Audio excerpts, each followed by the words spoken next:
চলবে তো আমার স্মরণ করবে, ঘুমাবে আমার স্মরণ করবে, বসার সময় আমার স্মরণ করবে, শোয়ার সময় আমার স্মরণ করবে, খাওয়ার সময় আমার স্মরণ করবে, ঘুম থেকে উঠে আমার স্মরণ করবে।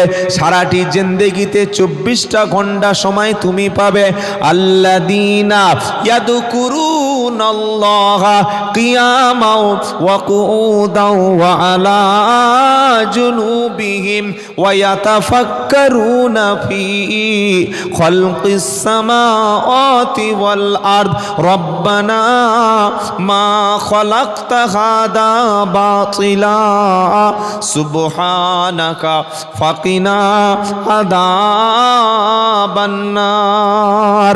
চতুর্থ পারা সূরা আল ইমরানের 191 নম্বর আয়াতে আমার আল্লাহ পাক শোনাচ্ছে, আল্লাযীনা ইয়াযকুরুনাল্লাহা কিয়ামান ওয়া কুউদান ওয়া আলা জুনুবিহিম। হে বান্দা তুমি শোনো, দাঁড়ানোর সময় তোমার মধ্যে আমার স্মরণ হবে, বান্দা বসলে আমার স্মরণ করবে। যারা দাঁড়িয়ে বসে শুয়ে আমার স্মরণ করে, বান্দার জিন্দেগিতে দিলের মধ্যে শুধুমাত্র আল্লাহর স্মরণ হবে, আরও কারো স্মরণ হবে না। তুমি যদি একবার আমাকে ডাকো, আমি আল্লাহ তোমার ডাকে 70 বার সাড়া দেব।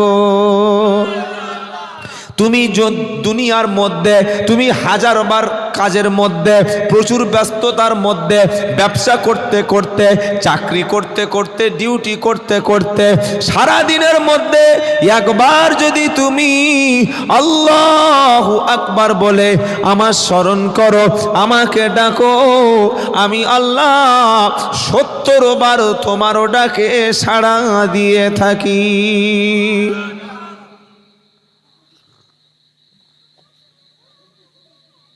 কাজের ফাঁকে মাঝে মাঝে সুবহানাল্লাহ, আলহামদুলিল্লাহ, লা ইলাহা ইল্লাল্লাহ, আল্লাহু আকবার মনে থাকবে? মনে থাকবে ইনশাআল্লাহ। কিচ্ছুরে আমরা কি বলি? ও মাই গড। ছোট ছোট বাচ্চারা বলছে, বলে না? 3 বছরের বাচ্চা মোবাইল দেখে দেখে, টিকটক দেখে দেখে কি শিখেছে? ও মাই গড। আরে ও মাই গড মানে কি? হ্যাঁ, গড আর আল্লাহ এক? নো, গডের স্ত্রীলিঙ্গ আছে, আছে না নেই? আল্লাহর কোনো বউ আছে নাকি? নাউজুবিল্লাহ। আছে? ওয়ালাম ইয়াকুল্লাহু কুফুয়ান আহাদ, সূরা ইখলাস। আল্লাহ বলছেন আল্লাহর সমকক্ষ কেহই নাই। কি শিখিয়েছেন বাচ্চাকে? ও মাই গড। কেন? যখন কোনো সমস্যা আসবে বান্দা বলবে ইন্না লিল্লাহ। কি বলবে? জোরে বলুন। কিছু হারিয়ে গেছে, কি বলবে? যা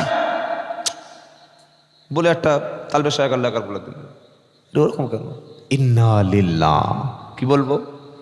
ক্ষতি হলো ইন্না লিল্লাহ, চুরি হলো ইন্না লিল্লাহ, জীবন থেকে কিছু বিপদ হলো ইন্না লিল্লাহ। আর বান্দার জীবনে কোনো শান্তি আসবে, সুখ আসবে, বান্দা তখন বলবে আলহামদুলিল্লাহ। মনে থাকবে? মনে থাকবে? ঘুম থেকে উঠে বান্দা প্রথম কি বলবে? নবী বলতেন ঘুম থেকে উঠে কি? আলহামদুলিল্লাহিল্লাযী আহিয়ানা বাদামা আমাতানা ওয়া ইলাইহিন নুশুর। এটা ঘুম থেকে ওঠার দোয়া। ঘুম থেকে উঠে বলছি বিড়ি কই? এই বিড়িটা কই রে? মোবাইলটা কই? আরে বিড়ি আর মোবাইল ঘুম থেকে উঠে কেন? ঘুম থেকে উঠে প্রথমে আলহামদুলিল্লাহ, আল্লাহ আমাকে ঘুম থেকে জাগিয়েছেন, বলুন সুবহানাল্লাহ। বাথরুম থেকে বার হয়ে দোয়া আছে না নাই? আল্লাহ জিকির আছে। কি জিকির আছে? আলহামদুলিল্লাহিল্লাযী আযহাবা আন্নী লাদা ওয়া আফানি। আহা হা, সমস্ত প্রশংসা সেই আল্লাহর যিনি আমার শরীর থেকে কষ্টদায়ক বস্তু দূর করেছেন, বলুন সুবহানাল্লাহ। খাওয়া যখন শেষ হলো তখন আল্লাহর জিকির, আল্লাহর প্রশংসা। আলহামদুলিল্লাহিল্লাযী আত'আমানা ওয়া সাকানা ওয়া জাআলনা মিনাল মুসলিমিন, সমস্ত প্রশংসা সেই আল্লাহর যিনি আমাকে খাইয়েছেন, যিনি আমাকে পান করিয়েছেন আর মুসলমান হিসাবে সৃষ্টি করেছেন। প্লেটটা চেটে পরিষ্কার করে খান, এটা সুন্নাত, এটা বরকত। হোটেলে খেতে বসেছে, দামি হোটেলে, শিক্ষিত ছেলে শিক্ষিত মেয়ে জীবনে প্লেট পরিষ্কার করবে না। আরে খাবারটা পুরো খাবে না, হাফ খেয়ে হাফ নষ্ট করে রেখেছে। কেন? পুরো খেলে নাকি ওটা স্ট্যাটাস থাকবে না, পুরো খেলে মানুষ ওকে আর ভদ্র বলবে না, আধুনিক বলবে না, অসভ্য বলবে। বলবে কেন? বললে কুকুরে চেটে খায়, এও চেটে খেয়েছে। কি বুঝলেন? একটা মুসলমান হোটেলে বসে, একটা মসজিদের ইমাম সাহেব বিয়ে বাড়িতে খাচ্ছে ডাইনিং টেবিলে, আর সামনে দুটো হাই স্কুলের শিক্ষক আছে, খুব এডুকেটেড, এরকম বুকে গলায় আছে টাই, প্যান্ট ইন করা, কি বুঝলেন, টি শার্ট, দামি প্যান্ট, স্মার্টফোন, চোখে সানগ্লাস, বিশাল ব্যাপার, পায়ে শু জুতা পরে খেতে শুরু করেছে। ইমাম সাহেব খাচ্ছে, খেয়ে বিসমিল্লাহ বলেছে, মাঝে মাঝে আলহামদুলিল্লাহ বলছে, মাঝে মাঝে দোয়া পড়ছে। তারপরে পানি খাওয়ার সময় এই যে আমার দিকে লক্ষ্য করুন, যখন আমরা খেতে খেতে পানি খাই, ডান হাতে না বাম হাতে? হ্যাঁ, ডান হাতে। তো ডান হাতে তো আপনার ঝুটা, কি করবেন? এরকম খাবেন নাকি? এই যে এটা ইসলাম শিখিয়েছে, এরকম করে খাও। বলুন সুবহানাল্লাহ। আর স্কুল মাস্টার এডুকেটেড শিক্ষিত বাঁ হাত দিয়ে কাট কাট কাট কাট কাট কাট কাট কাট কাট খেয়ে নিল, খাচ্ছে আর গ্লাসের মধ্যে মুষের মতো নিশ ফেলছে। আর ইমাম সাহেব কি করলো? 3 ঢোকে পানি খেলো। তখন স্কুল মাস্টার বলছে, এই জন্যে মোল্লা বলা হয়। আমি কত স্মার্ট দেখো, পানি খাচ্ছি শেখো, ইংলিশ জানো। একবার মুখে গ্লাস বাম হাত দিয়ে নিয়ে ঢক ঢক ঢক ঢক ঢক ঢক ঢক ঢক ঢক একবারে মেরে দিয়েছি। আর তুমি ইমাম সাহেব বাঁ হাতটা নিয়ে আবার তলায় হাত দিয়ে বিসমিল্লাহ, আবার এরকম। কোথায় শিখেছে? কে বলেছে?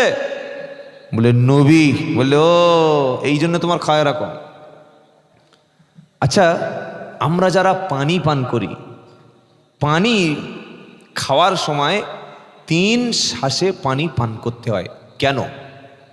কেন এই শিক্ষাটা ইসলাম দিলেন যে পানি 3 শ্বাসে পান করো? পানিতে যদি আমাদের শরীর থেকে, নাক থেকে যেটা বার হয় সেটা কি? অক্সিজেন, তাই তো? অক্সিজেন বার হয় নাক থেকে, কার্বন ডাইঅক্সাইড, এটা বিষ, দূষিত পদার্থ। আপনি পানি খাচ্ছেন, বাইরে নিশ ফেলছেন না, এক ঢোকে কোত কোত করে খেয়ে নিচ্ছেন। এই পানির সঙ্গে কার্বন ডাইঅক্সাইড, দূষিত পদার্থ মিলে ওটা আপনার খাবারের জন্য, স্বাস্থ্যের জন্য হার্মফুল, ক্ষতিকারক হয়ে গেল। ইসলাম 1400 বছর আগে বলেছে 3 শ্বাসে পানি পান করো। বলুন সুবহানাল্লাহ। কে স্মার্ট? যার সুন্নাহ সম্মত খায় সেই হচ্ছে স্মার্ট। স্কুল মাস্টার হাফ খাচ্ছে, হাফ নষ্ট করছে। মাছ হাফ বাদ দিল, মাংস হাফ বাদ দিল, চাটনি হাফ বাদ দিল, পাঁপড় হাফ বাদ দিল, দই সব হাফ বাদ দিয়ে টিস্যু পেপারে হাত ধুইবে না, টিস্যু পেপারে হাত মুছে যাচ্ছে আর বলছে শালা কুকুরে চেটে খায়, মৌলবি চেটে খাচ্ছে। এরকম একটা কমেন্টস করে চলে গেল। মৌলবীরা, আলেম ওলামারা, আমরা তো খুব বোকা, তাই তো নাকি? একটা ছেলে স্কুলে ভর্তি করে দেবেন, প্রথমে ওকে কি শেখানো হবে? বর্ণ পরিচয়, তাই তো? অ আ ক খ। ইংলিশ মিডিয়ামে ভর্তি করাবেন, প্রথমে শেখাবে ABCD, এসব শেখাবে। একটা বাচ্চাকে মাদ্রাসায় দিয়ে আসবেন, প্রথমে কি শেখাবে? বললেন প্রথমে কি শেখাবে? প্রথমে কি শেখাবে? কায়দা। প্রথমে কি শেখাবে বলে? কায়দা। প্রথমে যাকে কায়দা শেখানো হয় তার কাছে পাকামি মারতে এসছো স্কুল মাস্টার হয়ে, তাই না? ইমাম সাহেব বলছে ঠিক আছে দাঁড়াও, তুমি আমাকে কুকুর বললে কারণ আমি চেটে পরিষ্কার করে নবীর সুন্নাত আদায় করে খেয়েছি, তাই আমি কি হয়ে গেলাম? কুকুর। কি হয়ে গেলাম? কুকুর। আচ্ছা, এবার বিয়ের অনুষ্ঠান হয়ে গেল, খাওয়া দাওয়া হয়ে গেল, প্যান্ডেলের ঢুকছে একটা গেট আর একটা এক্সিট দৌড় থাকে পিছনে। খুব জোরে পেশাব লেগেছে, স্কুল মাস্টার ঢকঢক করে খেয়েছে, তো বিয়ে পড়ানোর বাকি আছে, সোজা গিয়ে রাস্তার ঢালাই রাস্তার পাশে গিয়ে আর চেনটা খুলে দাঁড়িয়ে দাঁড়িয়ে যা করে তাই করেছে। আর দাঁড়িয়ে যে পেশাব করে সে পানি নেয়? বলুন, পানি যে নেয় না তার মতো নাপাক, তার মতো শরীরে জীবাণু নিয়ে, ব্যাকটেরিয়া ছত্রাক নিয়ে ঘোরা লোক আর পৃথিবীতে একটাও নাই। তো স্কুল মাস্টার কি করলো, চেন টেনে পানি না নিল, পেশাব করেছে, চার করে চেন টেনে বিয়ের মজলিসে ঢুকে গেল। নিয়ম সাহেব বলছে, আচ্ছা স্যার আপনি কি করতে গেলেন? বলে মাইনাস। কি বলছে? পেশাব বলছে না, মনে করলে সব ইংলিশ মৌলবীরা বোঝে না, মাইনাস। আচ্ছা মাইনাস যে করলেন, পানি নিলেন? বললে ওসব পানি পানি নেওয়া ওগুলো মোল্লা মৌলবীদের কাজ, ও পানি লাগে না। এইবার ওই বিয়ের প্যান্ডেলের বাইরে, বিয়ের মজলিসের মধ্যে হাড় আছে, বিভিন্ন উচ্ছিষ্ট খাবার আছে, আর কুকুর টুকুর আসে না? কুকুর আসে না, আসে কি আসে না? অনেকগুলো কুকুর চলে এসছে। এবার ওই মৌলবী সাহেব আর স্কুল মাস্টার বসে আছে, হঠাৎ একটা কুকুর এসে প্যান্ডেলের যে বাঁশ ছিল এরকম ঠ্যাং তুলে আর একদম ও মাইনাস শুরু করেছে। তখন ইমাম সাহেব বলছে, এদিকে দেখুন। বলে কি? বলে যে কাজটা আপনি একটু আগে করে এসছেন ওই কাজটা করলো। এখন বলুন কুকুরকে? কি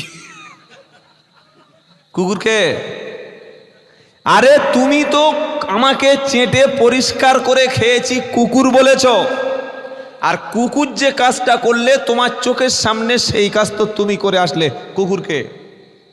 বলছে না, না বললে হবে। মাস্টারকে ইমাম সাহেব বলছে শুধু কুকুর নয়, কুকুরের চাইতে আরো তুমি খারাপ।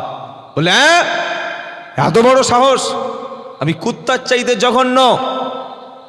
বলে শোনো, কুকুর পেশাব করার সময় কোনোদিন রাস্তার উপরে পেশাব করে না, আপনি পাবেন না।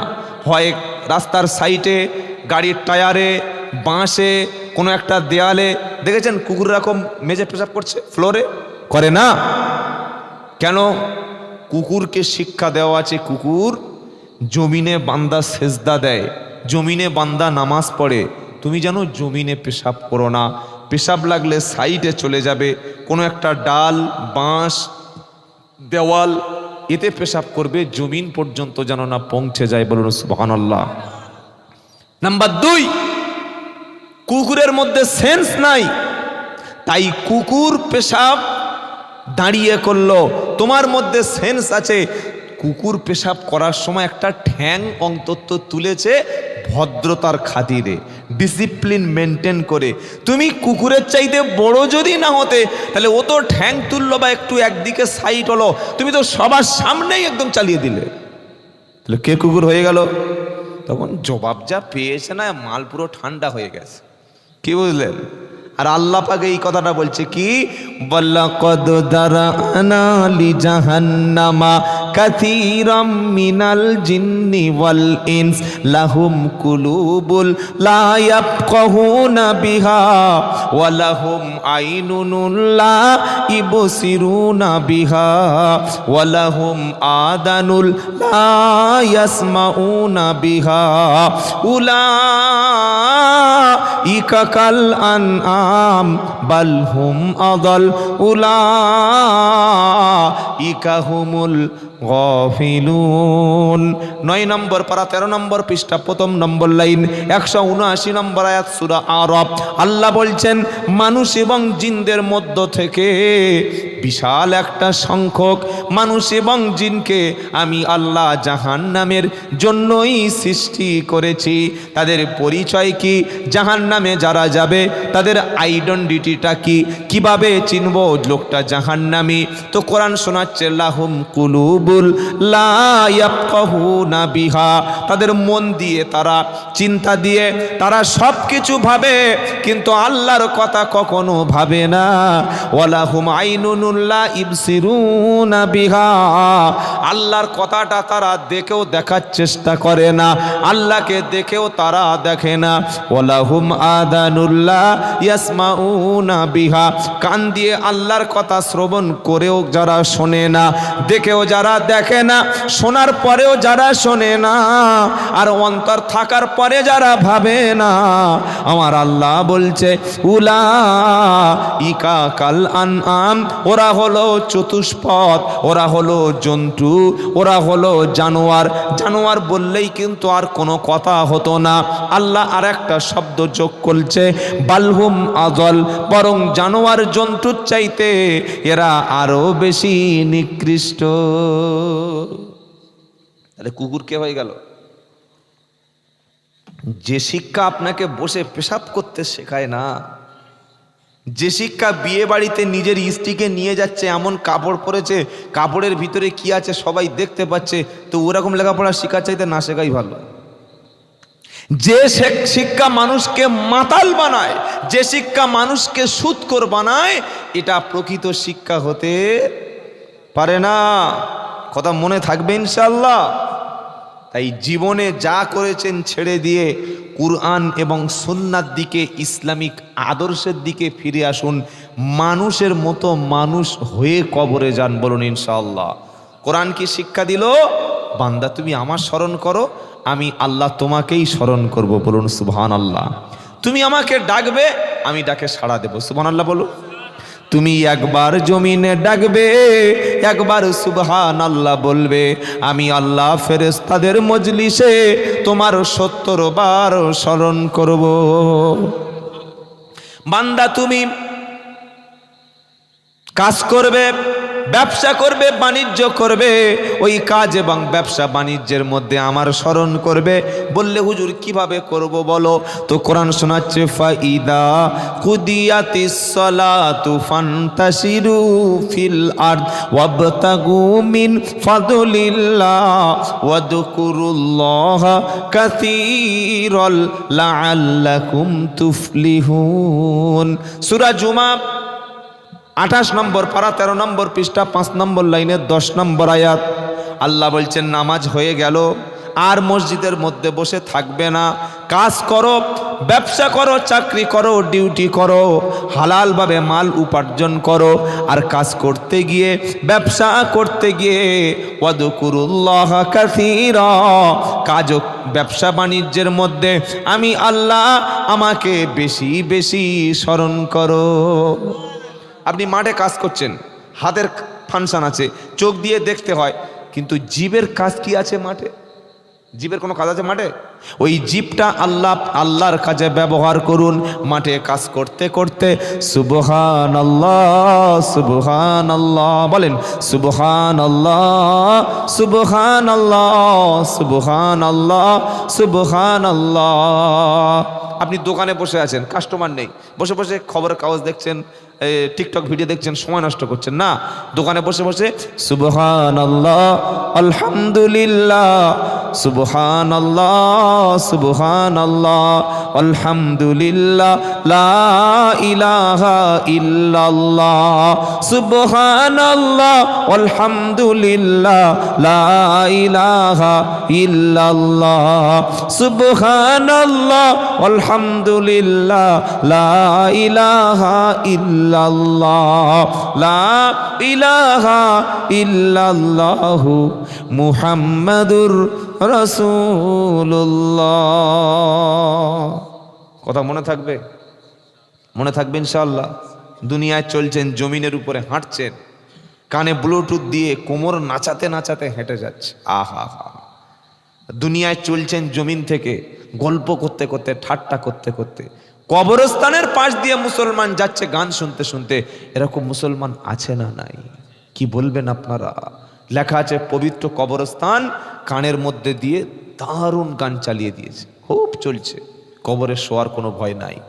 এই জমিন কিয়ামতের দিন আপনার পক্ষে অথবা বিপক্ষে সাক্ষী দেবে। দলিল, ইদা জুলজিলাতিল আরদু জিলজালাহা ওয়া আখরাজাতিল আরদু আসকালাহা ওয়া ক্বালাল ইনসানু মা লাহা ইয়াউমা ইদিন তুহাদ্দিসু আখবারাহা। পৃথিবী যখন কম্পন হবে আর কম্পন থামবে না, আর ভূমিকম্প শুরু হলে ও ভূমিকম্প কিয়ামতে শেষ হবে না। মাটির ভিতরের ভারী ভারী বস্তুগুলো সব উঠিয়ে দেবে, ভিতরে কিছু থাকবে না। ওয়াকালাল ইনসানু মা লাহা, মানুষ বলবে এমন কেন হলো, কিছুই বুঝতে পারছি না। আল্লাহ বলবে বিআন্না রব্বাকা আওহা লাহা, এটা আল্লাহর হুকুমে হচ্ছে, এ ভূমিকম্প আরো থামবে না। ইয়াউমাইদিন তুহাদ্দিসু আখবারহা, এই পৃথিবীতে মানুষ কে কি করেছে, জমিনের উপরে কে কোন আমল করেছে, জমিন সব খবর সব বলে দেবে। জমিনে সেজদা দিয়েছে, ওই নামাজের জায়গাটা আপনার পক্ষে সাক্ষী দেবে। যেখানে বসে কোরআন পড়েছেন, কোরআন শুনেছেন, ওই জায়গাটা আপনার পক্ষে সাক্ষী দেবে। যেখানে ওযু করেছেন, ওই জায়গাটা আপনার পক্ষে সাক্ষী দেবে। যে জায়গায় দাঁড়িয়ে দান করেছেন, ওই জায়গাটা সাক্ষী দেবে। যে জায়গায় দাঁড়িয়ে আপনি কোরআনের বিরুদ্ধে কাজ করেছেন, মিথ্যা বলেছেন, চুরি করেছেন, জিনা করেছেন, অন্যায় করেছেন, ওই জমিনটা সেদিন সাক্ষী দেবে। তাই চলতে ফিরতে হাঁটতে খেতে ঘুমাতে জিকির হবে সুবহানাল্লাহ সুবহানাল্লাহ সুবহানাল্লাহ সুবহানাল্লাহ। মনে থাকবে ইনশাআল্লাহ? বলেন, সময় নষ্ট করবেন না। আর একটা ভালো তাসবিহ শিখে নেন। বাড়ি থেকে আমরা বার হয়ে অনেকে কাজে যাই না? কেউ রাত্রে ফিরে আসি 2 দিন 3 দিন 4 দিন পরে, আচ্ছা কেটে কেটে বলছি, অসুবিধা হচ্ছে না তো বাবা নাকি? বাবারা কি রে বাবা, এত চিল্লানোর কি আছে? এমন চিল্লাচ্ছে, মাইক ম্যান ভয় পেয়ে যাচ্ছে, জ্বালা এবার আমার বক্সটা গেল। বক্তা নেমেছে, জামা গেঞ্জি পুরো ঘেমে ভিজে গেছে। আর কমিটির ছেলেরা বললে, হুজুর আহ কি দারুণ গলা, যেন বাঁশি। কি গলা বলে? বাঁশি। মেয়েরা বলছে কোত্থেকে আনলি রে? বলে 24 পরগনা থেকে ধরে এনেছি। আহ বিখ্যাত হুজুর। কিন্তু কি বলেছে একটাও আর বাড়িতে গিয়ে মনে নাই। এই চিল্লা চিল্লি দরকার আছে? ছোট্ট করে 2টো কথা শুনুন, আমল করবো বলুন ইনশাআল্লাহ। বাড়ি থেকে বার হয়ে চলে যাচ্ছেন, আপনি কি চাইবেন? আপনার ঘরটা নিরাপত্তার সঙ্গে থাক, বিবি বাচ্চা সন্তান আওলাদ ব্যবসা বাণিজ্য সব পূর্ণ নিরাপত্তার সঙ্গে থাক। এটা চান না? চান না? চাই। এটা যদি চান, ছোট্ট একটা দোয়া বলছি, শিখে নিন, আজ থেকে আমল করবেন। আমি আব্দুল্লাহ জুবায়ের বলছি, ইনশাআল্লাহ আপনার ঘর আল্লাহ পূর্ণ নিরাপদ দান করবেন। কি দোয়া?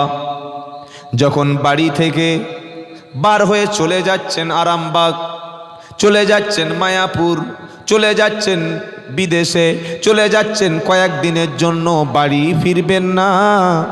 যাওয়ার সময় যখন বাড়ির বাইরে গিয়েছেন, বিবিকে বিদায় দিলেন, বাচ্চাকে বিদায় দিলেন, কি বলবেন? টাটা বাই বাই, তাই তো? ছেলেকে বলছে টাটা দাও, টাটা দাও। খ্রিস্টানের আচরণ। আমি মুসলমান, বাচ্চার মাথায় হাত রেখে আসসালামু আলাইকুম ওয়া রাহমাতুল্লাহ, বিবির হাতে হাত দিয়ে আসসালামু আলাইকুম ওয়া রাহমাতুল্লাহ। মায়ের কাছ থেকে দোয়া নেওয়ার সময় আসসালামু আলাইকুম ওয়া রাহমাতুল্লাহ বলবো ইনশাআল্লাহ। টাটা বাই বাই শেখাচ্ছে খ্রিস্টানদের মতো। কি বললেন? এবার ওই গেট থেকে বার হলো, সবার সঙ্গে সালাম দেওয়া হলো। গেট থেকে বার হয়ে এবার ছোট্ট একটা দোয়া আছে, এই দোয়াটি সকলে পড়বেন। কোন দোয়া?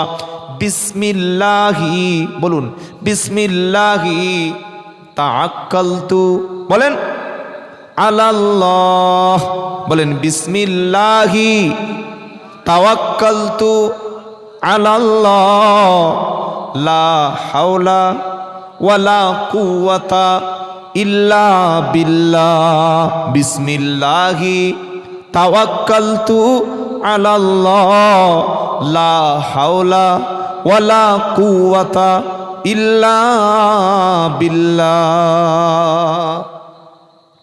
আমার নবী বলেন, এতটুকু দোয়া যদি কোনো বান্দা বাড়ি থেকে বার হওয়ার সময় পড়ে, বিদেশে যাবে, কর্মস্থলে যাবে, ডিউটিতে যাবে, চাকরিতে যাবে, যতক্ষণ বাসায় ফিরবে না, তার ঘরটা, তার বিবি, তার বাচ্চা, তার সম্পদ, তার সন্তানাদিগুলি আল্লাহর ফেরেশতারা সমস্ত ক্ষতির হাত থেকে পূর্ণ নিরাপত্তা দান করবে।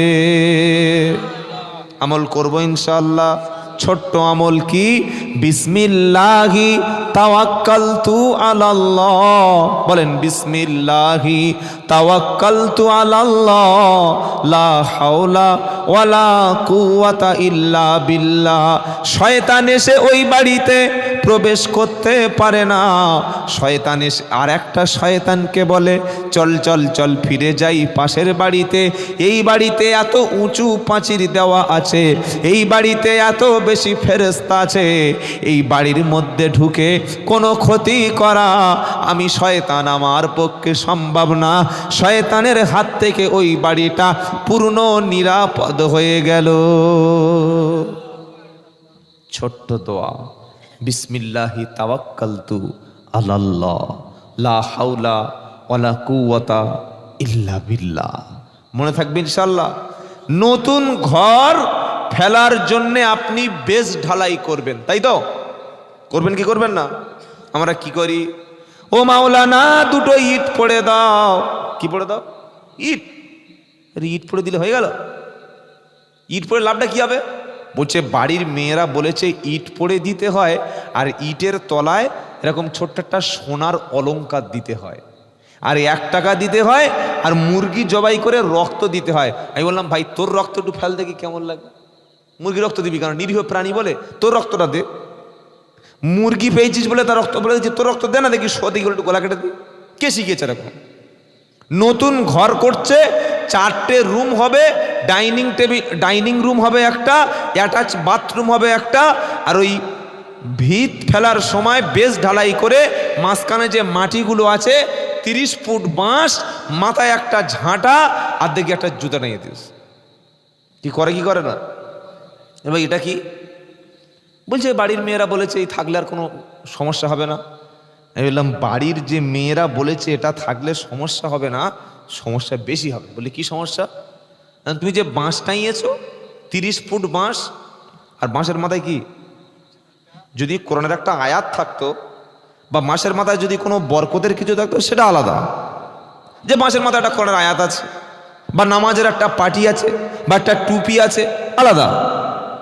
টাইয়েছে কি? ঝাঁটা। আর কি? জুতা। আচ্ছা ঝাঁটা কি কাজে ব্যবহার হয়?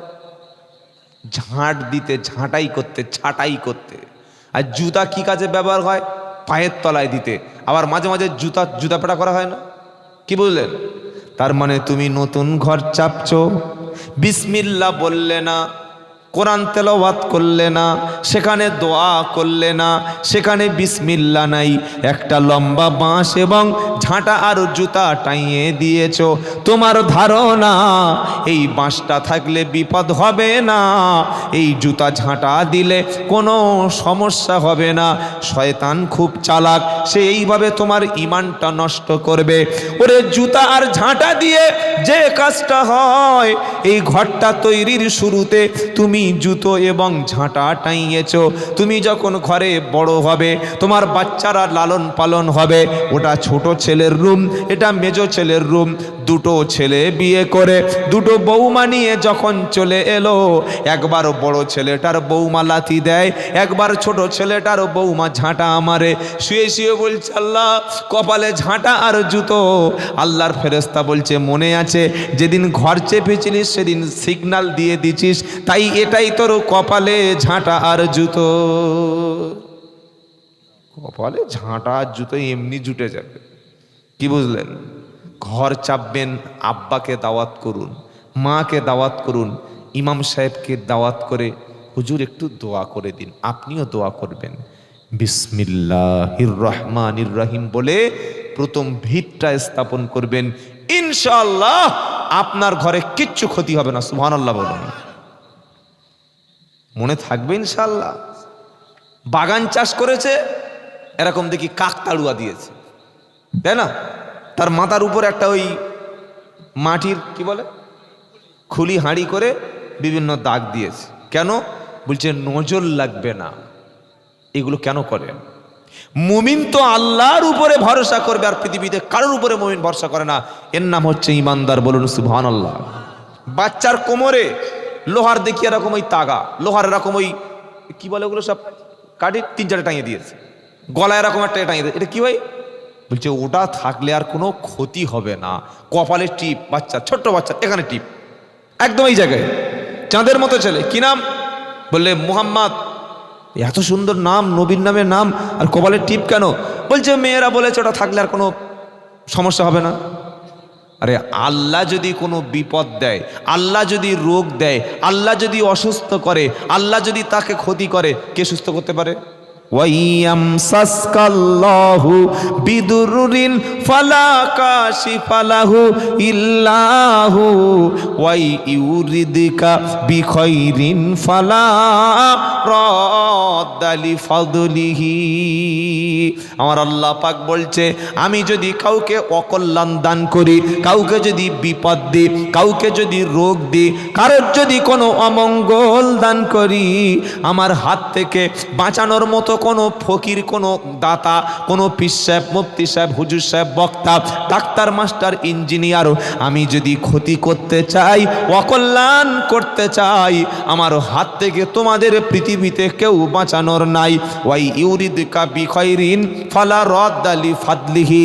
আর আমি আল্লাহ যদি কাউকে কল্যাণ দান করি, কাউকে যদি মঙ্গল দান করি, কাউকে যদি ভালো করি, কারোর জীবন যদি আমি পরিবর্তন করতে চাই, সারা পৃথিবীর সব ব্যক্তি এসে আমার কল্যাণ থেকে কেউ কখনো কাউকে বঞ্চিত করতে পারে না। এটাই হলো মুমিনের ঈমান। ডাক্তার দেখিয়ে এসে বলছে, জানো, ডাক্তার দেখিয়েছি, ডাক্তার পি.কে. মণ্ডল, 1000 টাকা ফিস, খালি 3 মিনিট দেখেছে আর প্রেসক্রিপশন করে দিয়েছে 1000 টাকা। তো ভালো, 3 দিন 4 দিন পরে দেখি বুড়ো উঠে হাঁটছে, কটকট কটকট করে হাঁটছে। পাড়ার লোকেরা বলছে, চাচা তুমি তো বিছানায় পড়ে গেছিলে, কিন্তু এত সুস্থ হলে কি করে? বললে, বাবা কোন ডাক্তার দেখিয়েছি জানো? কোন ডাক্তার দেখেছি জানো? পি.কে. মণ্ডল। সপ্তাহে 1 দিন আসে, আরামবাগে বসে। ওই অ্যাপয়েন্টমেন্ট নিতে গেলে 1 মাস আগে যেতে হবে, 1000 টাকা ফিস। ওই ডাক্তার এমন ওষুধ দিয়েছে, ওষুধ খেয়েই আমি বেঁচে আছি। ওই ডাক্তার না দেখালে মরে যেত।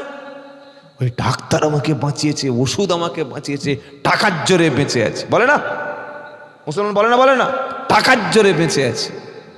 বলুন তো, টাকার জোরে যদি পৃথিবীর মানুষ বেঁচে যেত, তাহলে কোটিপতি লোকগুলোর মরণ হবে কেন? আর ডাক্তার যদি মানুষকে বাঁচিয়ে রাখতে পারতো, তাহলে ডাক্তাররা মরে কেন? কি ভাই, ডাক্তার যদি বাঁচায়, তাহলে ডাক্তাররা মরে কেন? মরণ এবং হায়াতের মালিককে আল্লাহ। গলায় বয়স্ক লোক এরকম একটা মাদলি, এত বড় মাদলি, খুব ভালো ভালো করুন, লোহার মাদলি গলায় ঝুলিয়েছে। একবারে আল্লাহ, মানে মাদুলি এরকম ওই 4 কোনা মাদলি দেখেছেন, শক্ত মতো এরকম তক্তি, হ্যাঁ, বললে আজমির থেকে এনেছি। ভালো, একদিকে মক্কা শরীফের, কাবা শরীফের ছবি, আর একদিকে আল্লাহ রসুল করিম সাল্লাল্লাহু আলাইহি সাল্লামের মাজার মুকাদ্দাসের ছবি, মানে প্রিন্ট করা লোহার তক্তি মাদলি। একদিকে বাইতুল্লাহ শরীফের অঙ্কন করা, আর একদিকে মদিনা শরীফের রসুল করিম সাল্লাল্লাহু আলাইহি সাল্লামের মাজার মুকাদ্দাসের ছবি। ওটা গলায় দিয়ে ঘুরছে। বললাম, চাচা এটা কি?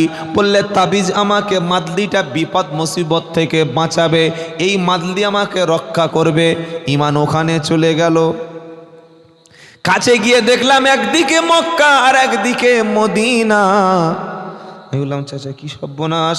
যখন আপনি পেশাবখানায় যান, পায়খানায় যান, বাড়িতে বিবির কাছে ঘুমান, যখন আপনি গোসল করেন, বাথরুমের মধ্যে ঢোকেন, গলায় থাকে। বলছে, থাকবে না? আজ 3 বছর নিয়েছি, একদিনও খুলি না। এটা নেওয়ার পর থেকে আমার শরীর খারাপ হয়নি, গলায় থাকবে না? ছি ছি ছি ছি ছি, আপনি তো নবীর দুশ্মন। বললে কেন? আল্লাহর নবীর মাজার মুকাদ্দাসের ছবি গলায় নিয়ে বাথরুমে প্রবেশ করছেন, এটা রসুলের সম্মান হলো না অপমান হলো? জোরে বলুন। আপনি বাইতুল্লাহ শরীফের ছবিটা গলায় নিয়ে বাথরুমে প্রবেশ করছেন, পায়খানা করছেন মক্কা শরীফ গলায়, পায়খানা করছেন মদিনা শরীফ গলায়, হাত দিয়ে ছোঁচাচ্ছেন, পানি ব্যবহার করছেন, সাফ হচ্ছেন, সেখানে মদিনা শরীফের ছবি গলায়। এটা রসুল এবং ইসলামের বদনাম হলো? না না না, ইসলাম শিখিয়েছে দুটো সূরা তুমি পড়বে, ভালো করে আমল করুন। মাগরিবের নামাজের পরে কুল আউযু বিরাব্বিল ফালাক মিন শাররি মা খালাক ওয়া মিন শাররি গাসিকিন ইযা ওয়াকাব ওয়া মিন শাররিন নাফাসাতি ফিল উকদ ওয়া মিন শাররি হাসিদিন ইযা হাসাদ। হয়ে গেল। নেক্সট, কুল আউযু বিরাব্বিন নাস মালিকিন নাস ইলাহিন নাস মিন শাররিল ওয়াসওয়াসিল খান্নাস আল্লাযী ইউওয়াসবিসু ফি সুদুরিন নাস মিনাল জিন্নাতি ওয়ান নাস। এই দুটি সূরা মাগরিবের নামাজের পরে 3 বার 3 বার 6 বার, ফালাক 3 বার, নাস 3 বার। 3 বার মাগরিবের নামাজের পরে সূরা ফালাক, 3 বার নামাজের পরে সূরা নাস পড়ে কোনো বান্দা যদি শরীরে ফু দিয়ে নেয়, ফজর পর্যন্ত একবার, ফজর পর্যন্ত মানুষ, জিন, শয়তান, খবিস, শত্রু, দুশ্মন কেউ কোনো দিন এই বান্দার কোনো জাদু টোনা, কোনো বান মারতে পারবে না। আবার ফজরের নামাজটা পড়ে সূরা ফালাক 3 বার পড়বে, সূরা নাস 3 বার পড়বে, হাতে ফু দিয়ে সেই হাতটা নিয়ে গোটা শরীরটা ভালো করে বুলিয়ে নেবে। তাহলে ফালাক 3 বার, নাস 3 বার, মাগরিবের নামাজের পরে 3 বার, ফজরের নামাজের পরে 3 বার। এই 3 বার 3 বার 6 বার 6 বার যারা পড়বে 24 ঘন্টার মধ্যে শত্রু বশীকরণ, কেউ কোনো জাদু টোনা বান, কেউ কোনো ক্ষতি করতে পারবে না। এই ফালাক আর নাস আল্লাহ নাজিল করেছিল নবীর উপরে শুধুমাত্র ঝাড়ফুঁক করার জন্য। বলে হুজুর সত্যি বান মারবে না, জাদু করবে না? করুন দেখি, আমার বান মারুন। কে আছেন দেখি, চ্যালেঞ্জ করছে আমাকে বশীকরণ। কত বড় সাধু আছে, তান্ত্রিক আছে, ডেকে আনুন, আমাকে বশ করে নিন দেখি। জীবনে পারবেন না, কোনো ক্ষতি আপনি করতে পারবেন না মৃত্যু ছাড়া, যদি আল্লাহ না চায়। কেন? সূরা ফালাক আর সূরা নাস মাগরিবের পরে 3 বার 3 বার, ফজরের পরে 3 বার 3 বার। আচ্ছা, আপনার বাচ্চা ছোট, ও পড়তে পারবে? ছোট বাচ্চাকে পড়তে পারবে? পারবে না। তাহলে তাকে কিভাবে জাদু থেকে, টোনা থেকে, জিন থেকে, খবিস থেকে হেফাজত করবেন? বাপ মা সূরা ফালাক সূরা নাস পড়ে আপনার বাচ্চার ফু দিন, ফজর পর্যন্ত, সকাল পর্যন্ত আল্লাহ নিরাপদ রেখে দেবে। বলুন সুবহানাল্লাহ। কত সুন্দর সুন্দর জিকির, কত সুন্দর সুন্দর দোয়া আছে। বান্দার কোনো আমল নাই, একটু সমস্যা হয়েছে বললে রাত 10টার সময় ইমাম সাহেবের ডেকে, হুজুর বাড়িতে ভূত।